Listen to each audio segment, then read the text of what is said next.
અંજાર તાલુકાના વરસામેડી ગામે એક સગીરાએ ગળેફાંસો ખાઈ જીવન ટૂંકાવ્યાની ઘટના સામે આવી છે. ઘટનાથી વિસ્તારમાં શોકનું મોજું ફરી વળ્યું છે.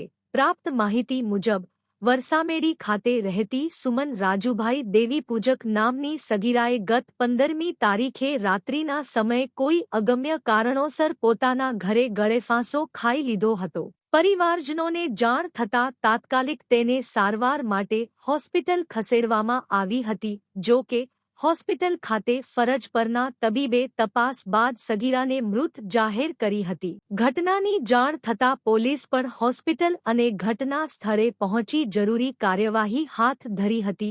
સગીરાએ કયા કારણોસર અંતિમ પગલું ભર્યું તે હજુ સુધી સ્પષ્ટ થઈ શક્યું નથી. સમગ્ર મામલે પોલીસે અકસ્માત મોતનો ગુનો નોંધવાની તજવીજ સાથે વધુ તપાસ શરૂ કરી છે. પોલીસ દ્વારા પરિવારજનો તથા સંબંધિત લોકોના નિવેદનો લેવામાં આવી રહ્યા છે અને ઘટનાના સાચા કારણો જાણવા તપાસ આગળ ધપાવવામાં આવી રહી છે.